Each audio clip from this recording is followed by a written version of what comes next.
People don't want to be called racist. They feel sorry. They need a black person to give them credibility.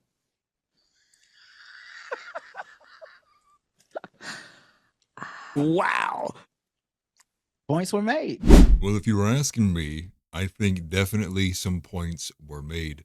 Now, to catch you up to speed on what this is about, Jason Whitlock and Nick Fuentes had actually had a recent back and forth that was at first cordial, then got immediately fighty. They're going back and forth with each other, largely over the issue of whether the issue with the violence among black youth and in the black community, if it is a culture versus a race issue.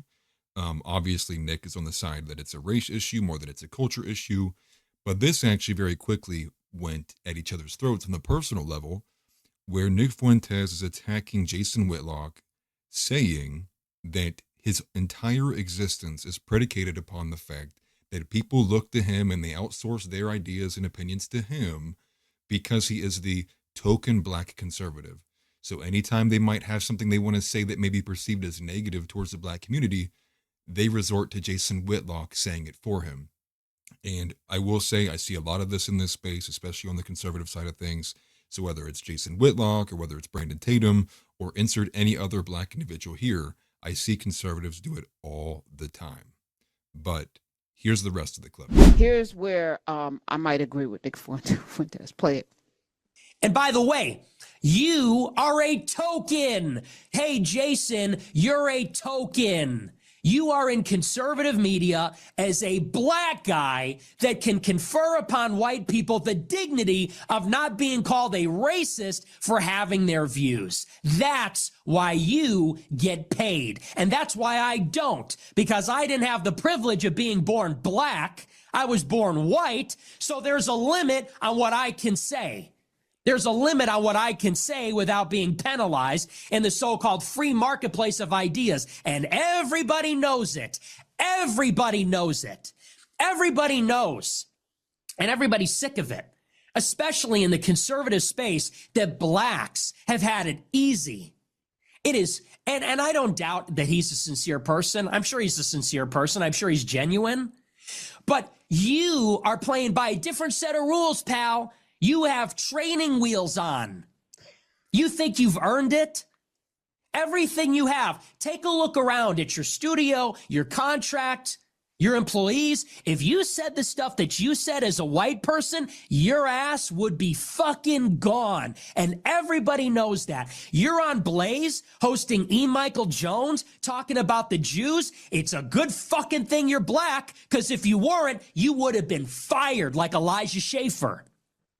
You would have been fired like every other white person. Everybody knows that. Take a good look at everything around you, because you did not compete to get that. You got it because people feel sorry. People don't want to be called racist. They feel sorry. They need a black person to give them credibility.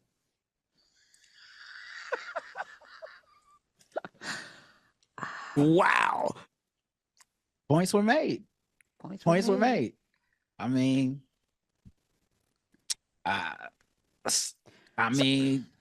I don't know why. We all know that though, right? You know, it's right. like, you know, if you think about all of these, you know, even Diamond and Silk, like that, they had a bigger platform than people talking good sense only because like couldn't string together two sentences. I don't know if they've ever read a book between them. I know one of them's not here anymore, so I don't want to talk ill of the person that's not here.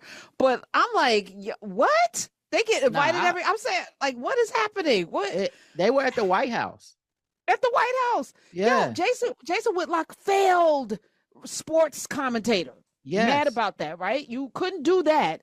So you jump over into this space where white people need a shield for being racist. And here come your ass out here saying all the things they want to say. And then they say, see, the black person agrees with us. That's your whole role. You get paid millions of dollars to be the see, black people agree with us person. Yeah.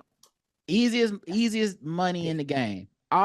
Any of us could do it. Like, you don't got to be talented. You don't have to be special. And that's why Nick Fuentes was right when he was like, no, this is the real tokenism. You don't have to be excellent. You don't have to toe the line. All you got to do is be black. Just be over here saying you agree with us and be black. We don't look at your principles, your morals, your consistency. We're not trying to see if you really live in your raps. We just need a clip, a 2-minute clip every couple of days of your black ass saying something bad about some people we can't say something bad about. So we could be like, well, Jason Whitlock said it, and he's happy to do it. I just wanted to bring out the point that this is Nick Fuentes is telling people how they really think about us all the way around. And I'm here for it. I'm here for that incel telling us the truth, because what else does he have? You know, he doesn't like black people. He don't want to live around black people. He doesn't trust black people. Last name Fuentes, very interesting choice, but you go ahead, go off, brother.